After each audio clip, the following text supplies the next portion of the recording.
Welcome back to Southern Indiana Now. I'm Shawn Hildreth, and on this week's episode, we have some pretty exciting things. We've got the 20th anniversary of a familiar favorite in Seymour, the Brooklyn Pizza Company. We talked with Seymour's Jackson County Recycling District about things you can do to recycle across Southern Indiana. You probably got a great recycling program in your county, but here in Jackson County, Debbie Hackman does a great job of lining us up with resources and making sure that our trash ends up in the places it's supposed to and recycled and reused when it can be. And we also talked with Leo Auto Group, great place you can go to get a car, get a great deal, no haggle, just no vultures, they'll take care of you. And we also talked with S&B Wall Coverings, a great place to get some painting done. If you're ready to get your house spruced up for the spring, S&B Wall Coverings has got you covered. So we couldn't do this without Prosser Career Education Center, so thank you, Prosser. If you're looking for a new career or some skills, Prosser's the place to go. So sit back, and here we go.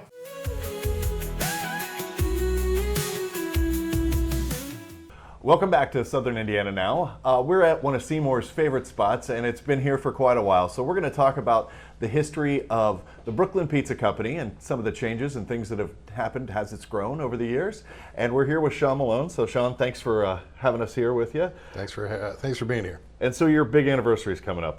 20 years. 20 years. Yeah, pretty amazing. And in those 20 years, you've gone through a lot of changes here. You know, you started out as a little shop and expanded over. So just give us a quick summary of kind of how you've grown here as Brooklyn Pizza Company. So April 1st, 2006, I opened Brooklyn Pizza on April Fool's Day. Why not? And that was in a small building next to the JC store on Seymour's west side. And after about 3 years there, we had a vision of growth and started looking for a building. And we found our home here on 2nd Street in 2009. And been here ever since, celebrating 20 years, April 1st, 2026. So. That's wonderful. Yeah. And it really is a great place to gather. People come here for, after games, after celebrations, they come here for celebrations with Harmony Park. Yeah. So that was a great addition, Harmony Park. So tell us a little bit about how that was born. So our outdoor music venue came along after we'd been in this building a couple, 3 years. I was able to purchase the piece of ground from the neighbors next door and told them our full intentions was to create a live music family space. Events can happen here, and they loved the idea, and so it had been in their family since 1957, and they really weren't using that space like they used to a long time ago, and so they sold it to us, and we created Harmony Park, Seymour's first kind of outdoor live music venue as far as creating all kinds of events. Oh, it's been great. I've seen some really wonderful things there, including a very special celebration for you that happened out there. Yeah, my wife and I were married there. Yeah, 2016 we got married in Harmony Park, and that kind of set the bar up like, oh, hey, we can do weddings here. We just had a beautiful wedding here. And so over the years now, we've probably had a dozen or more actual ceremonies, as well as just receptions and tons of fundraisers. So if someone's not familiar with Brooklyn Pizza Company, I know you've got a lot of unique pies, so just give us a little summary of your pizza, kind of what your approach is to coming up with those unique styles, as well as the great traditional, just a pepperoni pizza here is amazing. Pepperoni pizza is still my favorite #1 pizza. When people often ask for recommendations, I go to the ones that I know we sell a lot of, and ones that I do love, our Barbecue Chicken Club and our Meatza Pizza are a couple of my standout favorites, but a large pepperoni pizza is my jam. It kind of probably always will be. But we do create a lot of unique pizzas, and with the addition of our craft brewery in 2017, it really opened the door to that whole foodie kind of persona that people have found in the last couple decades. Like, hey, I want to try lots of different things. I'm willing to pair it with beers, and so it gave me a lot of wiggle room for experimentation. I used to make a lot of hot dog and chili cheese dog pizzas and stuff at home when I was a kid, and so I wasn't glued to the idea of pepperoni. It just kind of is always my go-to. But so we started creating some unique pizzas here with the vegetarian spicoli pizza and the Barbecue Chicken Club, and the sweet piggy pie, which is features local barbecue sauce and ham and applewood smoked bacon, and so I'm just trying to be different. Yeah. It's a lot of fun. I like to come in and try the different ones. Pickle pesto. Yeah. That's always a favorite. We just won Best of the Midwest with the pickle pesto in August of last year. and that is we were in a competition against Indiana, Ohio, Kentucky, 33 teams, and we brought home a first place win with that, which was pretty cool. We've competed 10 years in that competition, and brought home a win finally. So that's great. And you mentioned briefly kind of the segue into brewing and distilling. So I think if you could just tell us a little bit about how that was born, Seymour Brewing Company. Seymour Brewing was something I always wanted to have here at this facility. We had had a small brewery in the rear of the building maybe 15 years ago or so, and we just didn't quite get the marriage right as far as like how we should sell pizza and beer together. And so I always wanted it to happen under the same roof, but still in a very family-friendly environment. I mean, we all grew up with Noble Romans and Pizza Palace and things where you could, be with your parents and they could have a pitcher of beer. And, and so I always thought that's doable. It's not a bar scene. This is a family restaurant. And so craft beer kind of led its way to me with an old friend of ours, Rich Metter, and Rich had been brewing at a bigger facility. And I kind of told him, hey, I have a vision for kind of doing this here.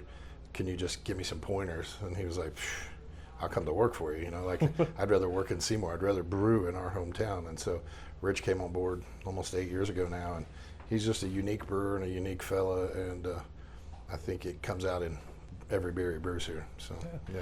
And you've done some great things with the brewery, having a great mug club, having loyal people coming in with their families. People come in, they grab their mug, they get a pizza, they sit in Harmony Park, they sit in here. It's a great place to be for your family. And into the distilling world, you're just entering that, so you've got some corn whiskey and... Yeah, right now we're 1 year into our distilling process. We are the first licensed distiller ever in the history of Jackson County. There's been lots of backyard. There's been lots of backyard boots, but some stills in the woods. Yeah, we're the first people to go at it and really get a permit. And so we had just a really small footprint left of this building that we could even squeeze the distillery into. We've really utilized every square inch of this building over the last 18 years and 17 years. And so we're a very small distillery. We're a small artisan distillery. We're doing Jackson County farmers, Jackson County corn, distilling Jackson County corn liquor or whiskey, if you will, for the first time ever in Jackson County. That's pretty amazing. Yeah. So congrats on 20 years. Thank you. That's really amazing. And the growth, the things you've been doing with the brewery and the distillery, it's just all great for the community. Thank you. People can come in and enjoy it. So if you haven't been to Brooklyn Pizza, come in and tell people where they can find you. What's the address? Sure. So 753 West 2nd Street. We're located next to the Jackson County Health Department. We're just right up the road from the high school. And check out our website at thebrooklynpizzacompany.com. On there you'll see an events tab as well as ordering online, a little bit about us, some biographies, but you'll see the events tab. And for the first year ever, we got ahead of the summer. So we have big plans every year to get a summer schedule out there and let folks know what's going on. This is the first year we got it in there. So that's great. If you drop it down, you're going to see 25 plus concerts this summer. Everything from Metallica tribute bands to Smashing Pumpkin tribute bands to lots of local singer-songwriters. Forrest Turner, Dane Darledge. Nice. I'm sure our friend Harvey Adams will be in at some point in time this year. We hope so anyway. And so come support that. Come support local and support live music. Yeah. Well, the Brooklyn Pizza Company, Seymour Brewing Company, and what's the distillery's name? Forgive me. Small Town Spirits. Small Town Spirits. Great places, great people.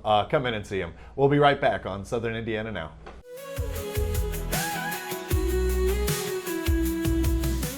Hi, I'm Emery Jones, Career Education Coordinator at Prosser Career Education Center in New Albany. Are you ready to build your future? At Prosser, you'll explore 29 hands-on, high-wage programs, from aviation to culinary, welding to cybersecurity, all designed to launch real careers or college success. Prosser is located at 4202 Charlestown Road, New Albany, Indiana. Need help? Call our main office at 812-542-8508 or visit your school counselor today to learn more. Prosser, where your future begins. Welcome back to Southern Indiana Now. We've got a great guest with us today, Adam Ward from S&B Wall Coverings. He's going to tell us all about what they offer and how they can help you out in your home and outside of your home too. All right, Adam, thanks for joining us. Thanks for having me. So S&B Wall Coverings, tell us a little bit about the company, how did it start, and where are you today? Company started 95. My dad started it with a friend of his, which is where S&B comes from, is Steve and Brad. Yeah. I started doing it about 25 years ago. Brad actually had some stuff going on and went away for a little while, so I took over kind of his place at that time as a co-owner and been growing it ever since. So nice. So tell me a little bit about what you do. Wall coverings, could be anything. So what kind of services do you offer? Initially, we started out as a wallpaper company, is what the original started, which is where the company name come from, is wall coverings. We have gotten away from wall coverings. We don't do wallpaper anymore. We mainly just do painting throughout, interior, exterior, residential, commercial. We also do epoxy floors, decorative chip epoxy floors, things like that. About anything painting wise, as far as that goes, there's not really a whole lot of limitations as far as what we can do as far as walls. We've done a few hit and miss, like mail patch barns and things like that as well. So we kind of have a wide range of things that we can get into. So nice. What are some things that people are doing these days? Some maybe new things like the epoxy floors, and where are they putting those? Decorative floors are mainly for concrete floors. So you're looking at garage floors. We have started to stretch out a little bit and do covered patios, exterior covered patios. Yeah. They do have a lot of other companies that do flat concrete slabs as far as sidewalks, driveways, things like that. Just haven't really gotten into that just yet. I'm not 100% sold on the lifetime of it, so we're waiting to kind of get some more age on the products before we start venturing out into that part of it. Just not 100% solid on how long the longevity is going to be for the cost of what it's going to be to do it. So. Yeah. So your season's probably ramping up for exterior painting. You're just getting into it now. Yep. What are some things you'd recommend for someone if they're going to have their home painted that they need to do to prep? Mainly, there's not much to it. We have a company that we work with that does our power washing ahead of time. So we usually schedule with him. He goes in ahead of us, does the power washing part of it. We come in behind him and do the painting. The biggest thing most people don't get into or don't realize is, the paint colors fade over time. So around 10 to 15 years is about the lifetime of a paint, when it comes in. So if you're getting around that time period, it's better to go ahead and get it done within that time frame before it starts getting too bad. Yeah. Especially with wood sidings and things like that. Because once the paint starts going, then the wood starts going, and then things start rotting, and you have more cost to fix than what it would be in the initial upfront. So if somebody wants to, get in touch with you, what's the best way for them to reach out to S&B? Easiest way is to give us a call. My cell number, my dad and partner's cell number is still on there. Is on Google. You can Google S&B Wall Coverings. It's on there. Of course, we broadcast through the radio station here, and then Facebook and as we have that as well. We do have websites as well you can get onto that have links to different things and things that you can look on, pictures and things that we've done, things like that. Oh, great. Some testimonials, some photos, and that's wonderful. So if you're looking for a new paint job for your home, interior or exterior, S&B Wall Coverings is the place to be. You want to reach out to them, go to their website, give them a call, and get a great paint job today. Thanks for joining us. We'll be right back.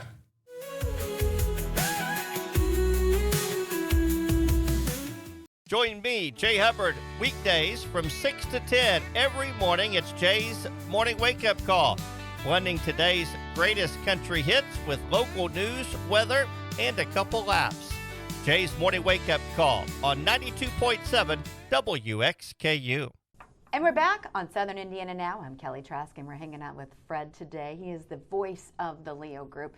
And I tell you, when you do business with the Leo Auto Group, you're never going to want to do business with anyone else when it comes to buying a vehicle. And if you don't just take my word for it, you can definitely take Fred's. So, Fred, let's talk about your history with the Leo Auto Group and all the things that you have thinking about what people should do business here.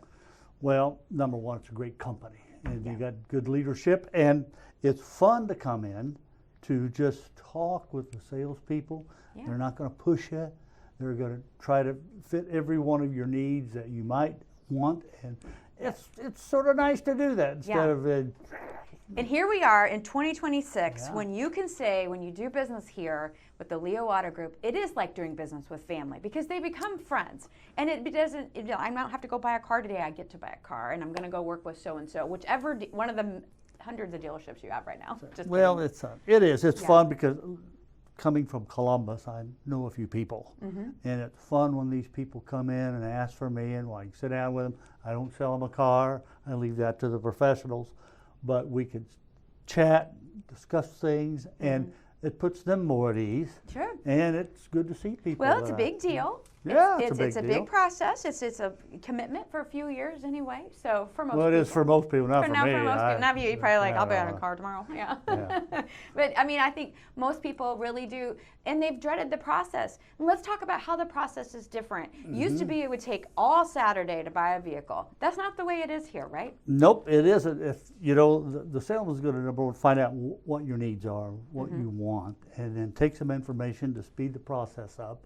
Hopefully, take you for a ride in a car, or, so you can drive it, and then come back. By the time that you're back, if you're traded a car in, they've got somebody that's already appraised your vehicle. Yeah. You come up with a number that you could live with, and everybody can live with, and you sign on that dotted line, and you're about ready to go home. I'm telling you, you can buy it over your lunch break. You can't. Yeah. I've bought many of them over my lunch break. Okay. And I didn't even get lunch. You didn't even get lunch. That's the worst part. Yeah. So no, it's good. Yeah, it's really good. They're good people. They're just all of them are nice, and they're willing to help you in any way they can. And that's just the way our dealerships have been all along. And I love that, because that makes you a good community partner, because you're serving the people that you're definitely selling the vehicles to. So that's super important that they're going to know that they're there for you. Sure. Yeah. And also what I think most people do know, what Leo gives back to the community is important to me. Yes. Because I'm from here and I know what he does, and it's great to see some smiling faces and at Christmas time, the kids, and all kind of relationships that we have, but it's good that he supports where he lives, and that's important to me. Well, it means something different when folks buy vehicles from the Leo Group, and making sure that the Leo Auto Group can definitely get them connected with what they're looking for, and you're part of something, and that's what they're just known for this, and you're going to love your experience here. We'll be back on Southern Indiana Now. I'm Kelly Trask.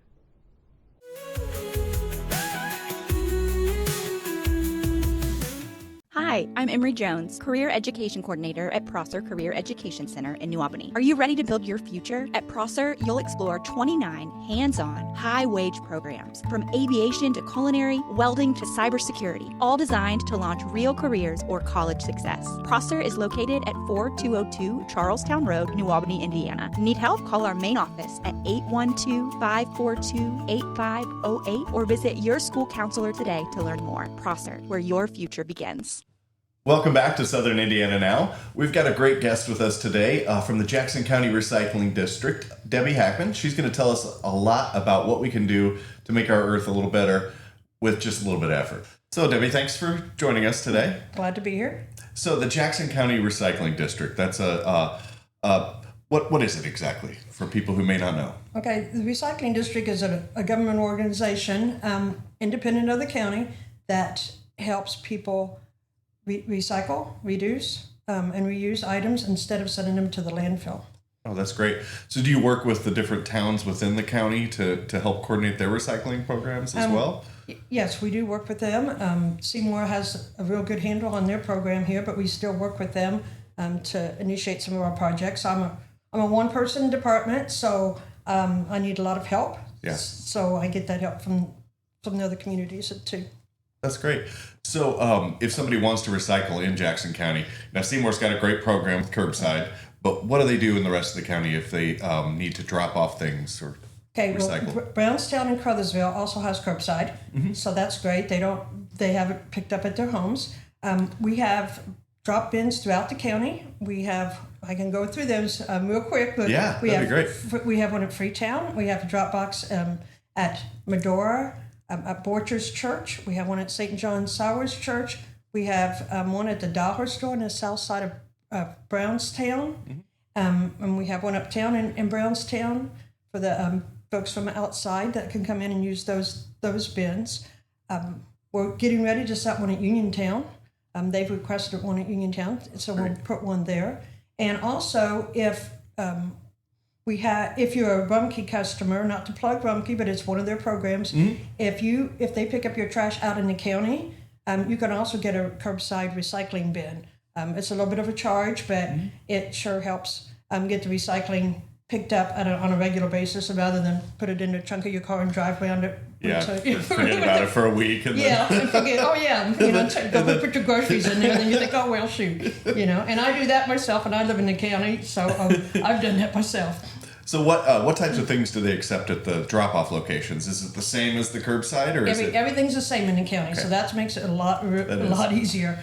We take all kind of paper products, so paper, newspaper, writing paper, magazines, and then cardboard, and also what we call paperboard, which is cereal boxes, those light cardboard boxes. Yeah.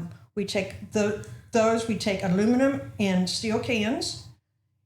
We don't take things like pots and pans, okay? Even though they're metal, we don't take those. And on plastics, we take cups. And that's the cups that you get at fast food restaurants. They can be the paper covered ones or the plastic ones. We take those. They do not accept solo cups. They're made out of a different kind of plastic. Who knew? Just makes it a little bit more difficult. Tubs, which is margarine tubs, yogurt, Cool Whip. We take jugs like laundry detergent, milk jugs, bottles. So those bottles that your lotion comes in, your shampoo bottles. So we take a lot of plastics. Okay. Bottles, jugs, cups, and tubs. And then we also take glass bottles and jars. Now, not candle glass, not window glass. No window it glass, has to have had food or drink in it. Okay. So that's a pretty good range of what you find in your trash every week. So if you would convert that to recycling, there won't be much trash left. Yeah, that is a lot you can do. And now clarify one for me. Pizza boxes? If they have food on them, if they have cheese stuck on them or a lot of grease, we'd rather not have them. Couple grease spots, they're probably that's okay. That's but, okay. Okay. Yeah, and you can always just tear them in two. Tear it in? Yeah, that's a put the great tip. clean part in and put the dirty part in the recycling. But we always say, if you're in doubt, throw it out. Okay. If you're not sure. We just don't want to contaminate a whole load of cardboard because of your pizza box still has cheese on it. Yeah. Yeah. So other programs besides the recycling program, do you help with any other environmental efforts in Jackson County, or? Yes, we help with illegal dumping. We help with illegal burning. Those are two things that IDEM takes care of, but on the state level, but kind of the county gets involved in that. This spring, we have lots of programs going on. I have to look at my notes, make sure I get my dates right. On Saturday, April the 4th, we're going to be collecting tires at the Seymour DPW from 8 to 12. That's a Saturday morning, and we take any light truck or automobile tires. They could be on or off rim, and there's no limit. Okay. So if you have a bunch of tires laying behind your garage or in your barn, now's the time to get rid of them. That's great. We also are going to be doing a document destruction on Thursday, April the 16th at RE/MAX. That's a semi-annual thing we do twice a year with them. So any documents you have that you're worried about, maybe have some confidential information on, you can bring them to RE/MAX. Speedy Shred will be there with their big shredder, and you can watch your documents being shredded. If you're worried about confidentiality, you can stay there and watch them actually shred them. That's great. That day. On May the 1st, we'll be having another one of those document destructions. That's a Friday in Brownstown, and it'll be behind the subway, which is right across from the courthouse. Okay. That'll be 9 to 11. The next day, we're going to be collecting latex paint. So we don't take latex paint on a daily basis because it's not hazardous. So the way to dispose of latex paint is to make it clumpy. And by clumpy, I mean it can't go through a coffee filter. So it doesn't have to be rock hard, but it just can't. The idea behind that is if you put it in a garbage truck and they compress the garbage, you're going to have purple paint all the way from here to the door, all the way through town. Yeah. Right. So that's why it has to be clumpy. But that day on May the 2nd, out at Tractor Supply's parking lot, we'll have a truck out there that'll take all your latex paint. So those people will paint a wall, and then they'll say, "Well, I've got a little paint left. I might need that someday, so I'll save it." And you save it and you save it and you save it. You got all these various cans of latex paint in your basement or your garage. So now's the time to get rid of it. You don't have to make it. You don't have to solidify it. You don't have to put anything in to make it hard. Okay. And they take it and they actually make new paint out of it. So it's getting 100% recycled. Oh, that's wonderful. So you just take it out to them. Last year we did this as our first year. They got 7,000 pounds of paint from Jackson County. So maybe we've cleaned it all out. I don't know, but I doubt it. Hopefully a little reminder will help people, Right. And latex, it's paint and stains. I didn't even know they made latex stains, but I guess they do. So anything that's latex, not oil-based. Okay. Anything that's oil-based needs to come to that household hazardous waste facility out at Freeman Field at DPW, and we'll get that recycled. We can't, it's considered a household hazardous waste, so we have to do it differently. Then on the 30th of May 30th, we'll be having another tire collection at Medora at the landfill, and that'll be 7 to noon. And it'll be just like the one here in Seymour, light truck and automobile tires, on or off rims, and no limit. So those are the things we got going. Don't bring your giant tractor tires. That's not the place. No, we can't. We're doing this with a grant, so we have to be specific on what we take. So, so we do get rid of a lot of tires that way. And if folks have them laying around this time of year, you think about the mosquitoes getting in them, and they become a hazard. Yeah. So around the home. I always try to remind people, when you buy new tires and they say it's going to be $4 or $3 or whatever it is to recycle them, pay the $3 and let them recycle them then, because you take them home, you're never going to use them, and they're just becoming an eyesore. So now it's time to get rid of them. Well, it's great. Thanks for doing all these services for the county and for the world. It's great to have Jackson County Recycling District doing all this great work. How does someone get a hold of you if they need to reach out? Okay, there's we have a Facebook page, Jackson County Recycles. And we have a website that has some of our, has our last listed activities, or you can call the office at 812-358-4277 for an immediate answer to your question. And if we got just one more second. Oh, yeah, please. I want to talk about lithium batteries. Oh, yeah, that's great. Lithium batteries have been a big project we've had the last few years. Lithium batteries that come in almost anything now that you buy. Your kids light up tennis shoes, those little books that the little kids play with that read the story to them. And of course your cell phones and your power drills and, there's a lot of things, cars even, from very small things to very large things. We've been working with the fire departments, we've been working with the other districts and cities and towns to try to get the word out about how dangerous these batteries are. As long as they're in the device and the device isn't damaged, they're fine. They do a great job. They last. They can be recharged. But if they get damaged, they can cause a fire. And the problem with lithium is they can't be extinguished with water. So, if there's a fire in someone's home and it came because of a lithium battery, the fire department doesn't know that, and it's very hard to extinguish that fire. I always think about, if you buy a package of lithium batteries, you put one in your kid's little book, that's going to read, the nursery rhymes to him. What do you do with the other one that's in the package? Well, you probably throw it in a junk drawer, or that's what we, and, if that battery hits a pair of pliers or a screwdriver, it can spark and start a fire. You call the fire department, they come, they don't know what started the fire, so they put water on it. In the meantime, the fire spreads to your bedroom where your cell phone's plugged in. There's another lithium battery, Then it goes to your child's bedroom where there's lots of lithium batteries. Yeah. And, it's just a never-ending thing. So the important thing about lithium batteries is to make sure that you keep them separate from any metal or anything else. So it could be just put in a plastic bag, like a little baggie, lunch bag, and keep them separate. And then it'll be much safer. If anything gets damaged, if it gets broken or hit, or, if you have an electronic item that, maybe you ran over in the driveway, or, it's very important to keep that out of your home. At the Department of Public Works, we work with them and they collect them there. Okay. Even if you don't know how to prepare them, they'll help you. Just bring them to them during your business hours and they'll sit there and show you how to do it. You can also put tape around them, Scotch tape, just so they can't get a contact point. Okay. But we like Scotch tape so we can see what kind of battery it is, so we can get it recycled properly. So I don't want to scare people about lithium batteries because they're great. They do what they were invented to do. They last long, they can be recharged, they're very powerful, but that power can ignite a fire, and we just want people to know how to handle them safely. Well, that's a great tip. Yeah. Thank you. So recycling, you can do it. Lithium batteries, you can be safe with them. We've got lots of great tips from Debbie Hackman at Jackson County Recycling District, and thanks for joining us, and we'll be right back.